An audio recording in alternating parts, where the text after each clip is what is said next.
Okay, so I wanted to put together a video showing kind of our concept for how we want to improve upon the backplane for the THB chamber and get it away from the condensation issue on the back wall. So at this point, this is the existing THB chamber wall. Only 2 feed-through cards are being shown.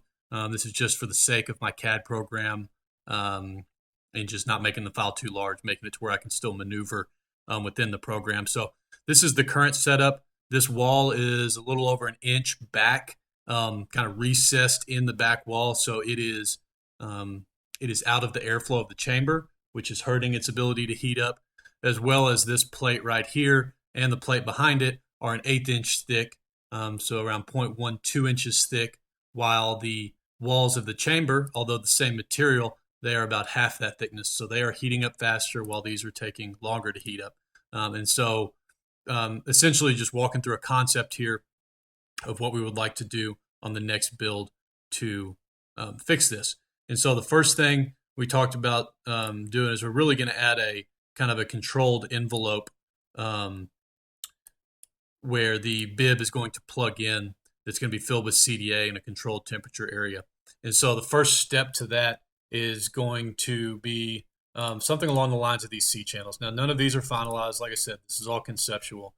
But some C channels that would go in and mount probably where the existing studs are in this back wall. The idea is that we wanted to provide something where the envelope could be removed and therefore feed-through cards could be removed. So right now it's the thought of some sort of C channel here that mounts to the back wall, and then the envelope and the bib rack mount to that C channel. Then the next thing we would do is we would actually put heater strips on this bib plate back here. And these heater strips would be tied to the temperature of the chamber as it ramps up. So as the temperature of the chamber is increasing, the temperature of these heater strips would increase and therefore help raise the temperature of this back wall. So this is just one of the areas where we've considered adding heater strips on the back wall to ramp up at the same temperature of the chamber. Then the next thing we would add on here is the actual, well, let me show this. Because this is going to be a blind fit, you're not going to be able to see the feed-through card when you're plugging the bib. We're going to put some essentially bib guides here. We've manufactured these in the past. We've used something similar on our CC4, CC5 bib racks. These right here, right now, are just a placeholder, but something to keep not necessarily from damaging the bib, but from cracking the edge of the feed-through card connector here. So some sort of guide that'll mount to the feed-through card so that when you do that blind insertion of the bib, the guide will ensure that the bib gets proper alignment. The next piece of this is the actual envelope. And so the idea of this envelope is we're going to bring the face of the chamber of the backplane even with the back wall. So this will actually be a part of the airflow now. This is also made out of 0.06 inch thick stainless steel, so it matches the thickness of the rest of the chamber walls as well, so it'll ramp up at the same temperature. These gaskets around the edge are essentially a seal around the interior edge to ensure that all the air is staying inside this area and not working its way back. And then a silicon foam sheet here that's just going to have a simple slit cut into it where the CC3 bib is going to go in and attach to and connect to the feed-through card.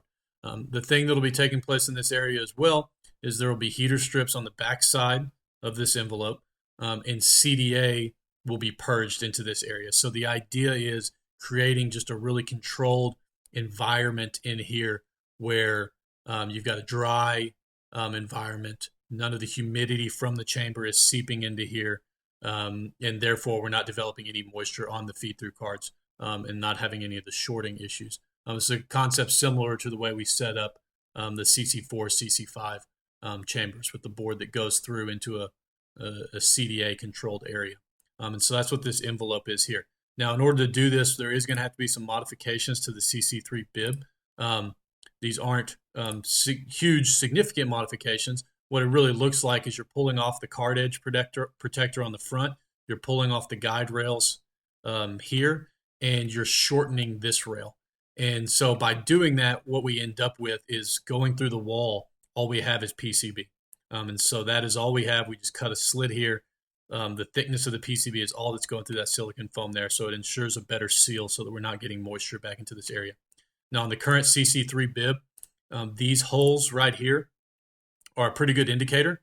These holes are where you start seeing your first resistors on the bib, and so I show that to point out that all electronics on the CC3 bib are still on the chamber side. Nothing's going through the wall into the envelope. And then the last piece here, and I'll see if I can show this to you, is, if necessary, adding individual heater strips to the feed-through cards. So if I do a section view here, yeah, you can see it here, putting an individual feed-through card or individual heater strip on the feed-through card. Once again, being tied to the temperature of the chamber and ramping up that feed-through card at the same time. And so really that, as well as the feed-through cards on the back wall, are just ensuring that these are heating up with the chamber. So as this plate is heating up with the rest of the chamber, hopefully these plates are heating up at the same time.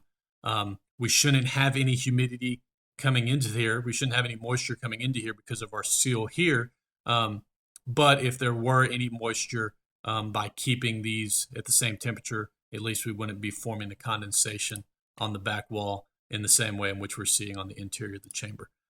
So like I said, this is just a conceptual, this is what we're thinking about doing on the next build in order to solve these problems. I just wanted to put this together to walk through that process.